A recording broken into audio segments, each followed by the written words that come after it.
La tempête de sable qui sévit sur le Moyen-Orient s'est poursuivie aujourd'hui avec comme conséquence une dégradation très importante de la qualité de l'air, des niveaux de pollution très élevés constatés par exemple sur la ville de Tel Aviv. Reportage Julia Ganantia.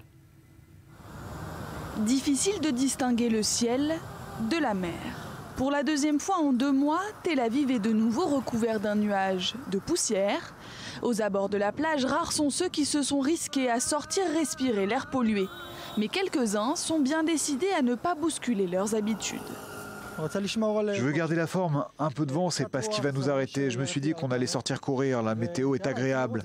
La poussière est un peu retombée, donc on est plus à l'aise pour respirer. Je ne veux pas exagérer, je ne veux pas courir, je ne veux pas faire du sport, mais segway, ça va. On ne fait pas trop d'efforts. Si on est en bonne santé, si on n'a pas ni asthmatique ou d'autres maladies, il n'y a pas de problème.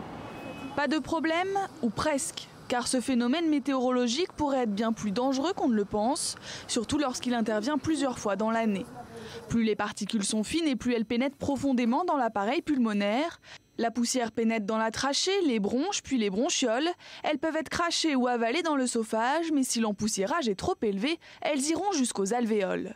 Pour le docteur Schulimson, la situation est surtout risquée pour les personnes sensibles. Tout ce procès de respiration qui commence dans les voies aériennes supérieures et se déroule ici, là-bas, tout à fait dans les poumons est affecté par cette tempête, par ces sables, par cette particule qui gêne le transfert de l'oxygène. D'autres symptômes sont la difficulté de respirer, la tousse bien sûr qu'on doit expirer et les glaires qui sont toujours présentes. Pour les particules allant jusqu'à une taille de 10 micromètres, le seuil maximum fixé par l'agence onusienne est de 20 microgrammes par mètre cube d'air.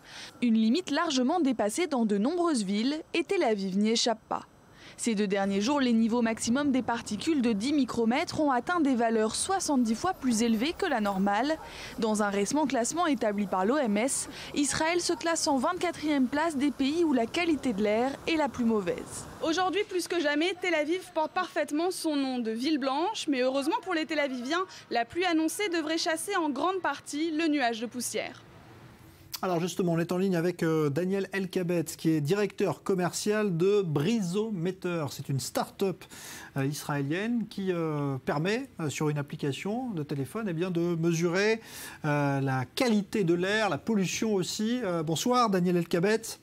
Bonsoir. J'ai bien résumé. Merci de nous recevoir. J'ai bien résumé. Votre application sert à ça? C'est ça, en effet. Comment ça marche? Notre mission, en effet, c'est vraiment d'améliorer la santé et la qualité de vie de milliards de personnes à travers le monde en fournissant des données relatives à la qualité de l'air de façon simple, intuitive et vraiment actionnable.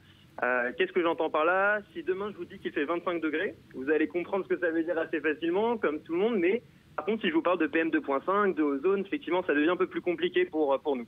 Donc vraiment, notre but, c'est de démocratiser les données relatives à la pollution afin de permettre aux gens de se protéger en temps réel.